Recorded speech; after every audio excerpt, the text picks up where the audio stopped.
ngaturke tembang klasik lawas suwe ra ditokke. Nggih, napa Pak? Nganggo bawa sak tembange, cukup tembange Melati Rinunci. Nah, tembang lawas, kaya ngapa? Tiwas aku ndredeg Mas Dar balik, Mas.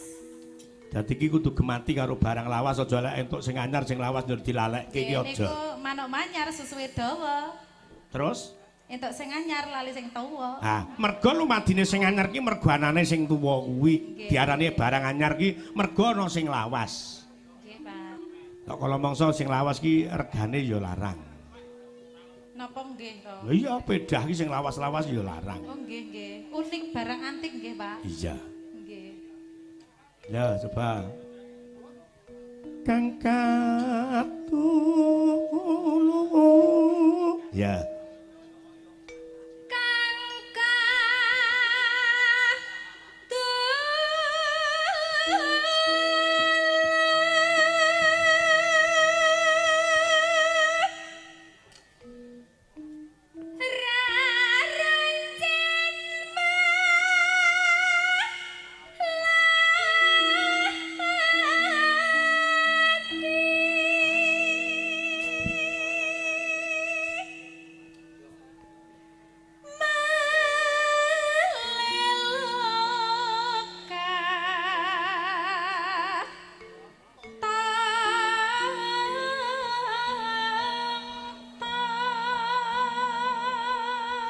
Ki kadang-kadang sutresna budaya wit saka wetan kulon lor kidul do rawuh kabeh. Nggih, ngaturaken sugeng rawuh, sugeng mirsani Sekar Gadung Indonesia. Mas Mulyani sak rombongan saka Ngancar. Nggih, Bapak Mujianto ugi sing saka Poso Klaten. Niki rencana tahun depan nggih nimbali melih Sekar Gadung nggih, Pak Mujianto nggih. Nggih. Iya. Dis Natalis, ya.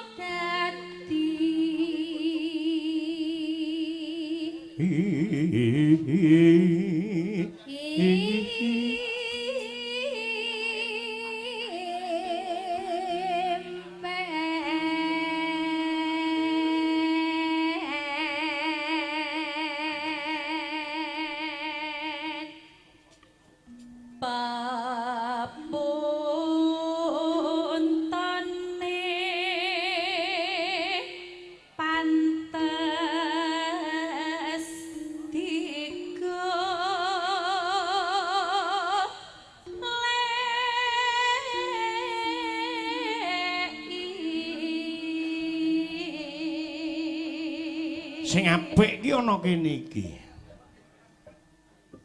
Napa, Pak? Iki sing arepe iki sing apik. Tunu. Ya, kuwi.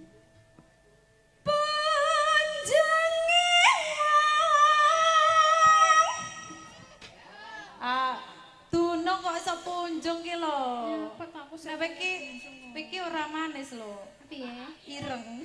Ireng manis, Mbak. Iya, ireng manis. Aja mok ireng. Wong jane iki piyayi loro ki le padha lho. Coba lek sluput saka le dandan.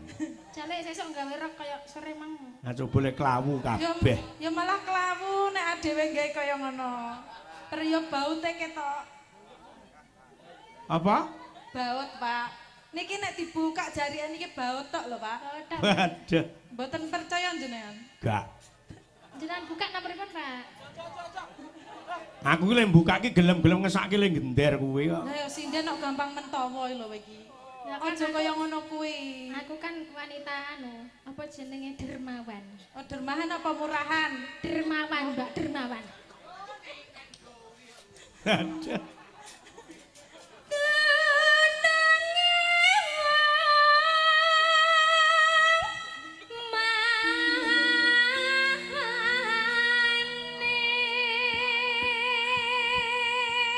Engkang mawa wuyung.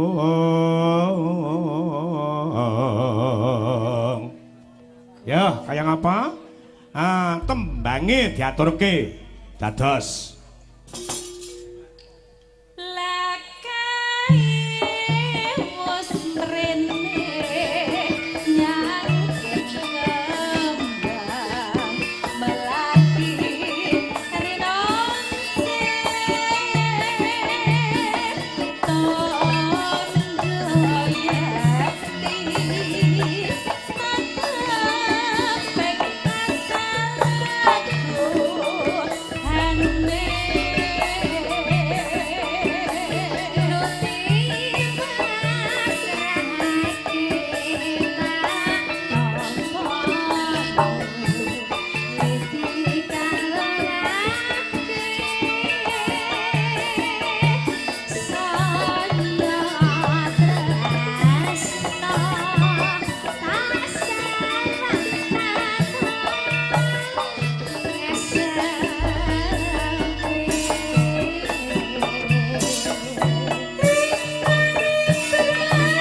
napa bablaske mari kangen